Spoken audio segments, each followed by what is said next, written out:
साथियों नमस्कार।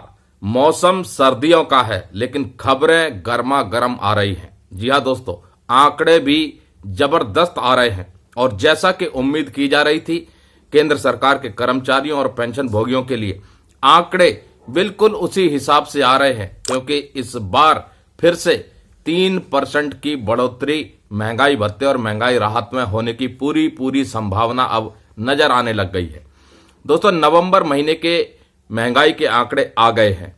Labour bureau की ये चिट्ठी है जिसके जरिए बताया गया है कि कितना आपका जो सीपीआई नंबर है वो आया है। तो साथियों, ये है वो चिट्ठी जिसके जरिए महंगाई के आंकड़ों का पता चलता है। लेबर ब्यूरो के द्वारा ये प्रेस रिलीज जारी की गई है 6 जनवरी 2025 को, और इसमें इन्होंने बताया कि जो पूरे देश भर में 317 मार्केट है उनके रिटेल प्राइस को कलेक्ट किया जाता है और उस हिसाब से नवंबर 2024 के आंकड़े जारी किए गए हैं। पैरा नंबर 2 में इन्होंने नंबर दिए हैं कि the all India CPI IW for November 2024 remained stationary at 144.5 points, यानी नवंबर का जो आंकड़ा है वो 144.5 अंक पर निर्धारित हुआ है। और इसी हिसाब से अगर साल दर साल देखें नवंबर महीने का, तो नवंबर 2023 में ये 4.98% था। उसके मुकाबले में 2024 में 3.88 नवंबर महीने का परसेंटेज जो है निकल के आया है। अब ये इन्होंने एक कंपैरिजन दिया है सीपीआई आईडब्ल्यू अक्टूबर महीने का और नवंबर महीने का। तो आप देखेंगे नीचे जो जनरल इंडेक्स है वो पूरा दोनों महीने का 144.5 अंक पर निर्धारित किया गया है। और अलग अलग इन्होंने ब्रेकडाउन दिया है कि फूड्स और बीवरेज में अक्टूबर में कितना था, नवंबर में कितना था, उसके बाद पान सुपारी टोबैको इंटॉक्सिकेंट्स में कितना था, क्लोथिंग एंड फुटवेयर में कितना था, हाउसिंग में कितना था, फ्यूल एंड लाइट में कितना था, मिसलिनियस में कितना है। तो ये पूरा आंकड़ा निकल के आया है। ये कंज्यूमर प्राइस इंडेक्स और इंडस्ट्रियल वर्कर का अक्टूबर और नवंबर 2024 का। यही ट्रेंड अगर दिसंबर महीने में भी जारी रहा तो 3% की बढ़ोतरी कहीं भी नहीं गई। आराम से 3% महंगाई भत्ते और महंगाई राहत में बढ़ोतरी होने को जरूर नजर आएगी।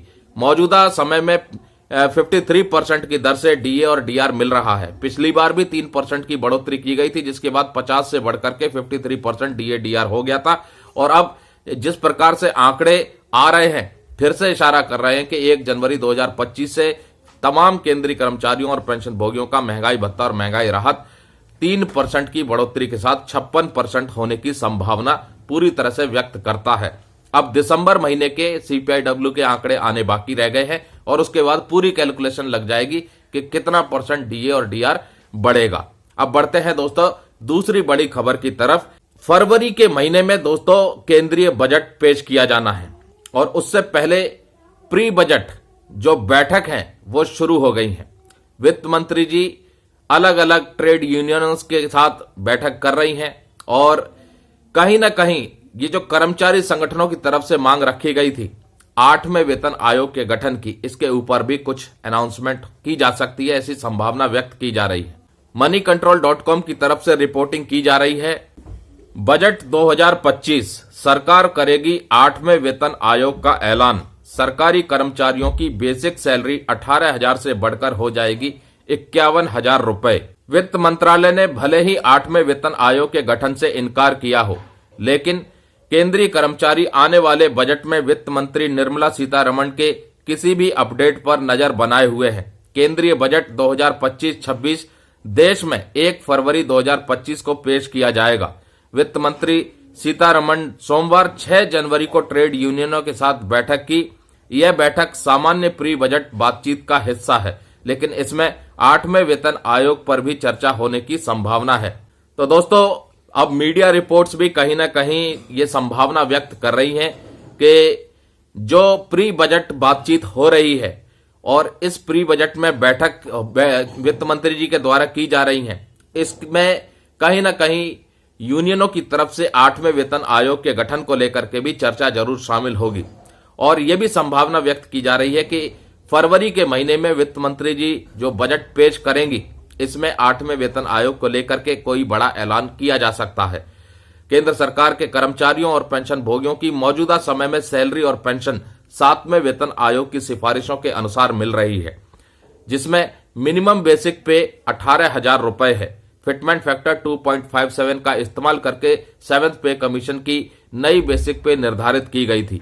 इसके बाद अब उम्मीद की जा रही है कि जैसे ही सरकार 8वें वेतन आयोग का गठन करेगी, कर्मचारी संगठन फिटमेंट फैक्टर 2.86 की मांग रखेंगे। अगर ऐसा सरकार सहमति बना देती है तो मौजूदा 18,000 रुपए से बढ़कर के मिनिमम बेसिक पे 51,000 रुपए के करीब पहुंच जाएगी, जो एक बहुत ही बेहतरीन उछाल उनकी सैलरी और पेंशन में भी देखने को मिलेगा। तो दोस्तों, आज की खबरों में बस इतना ही। नमस्कार, जय हिंद, जय भारत दोस्तों।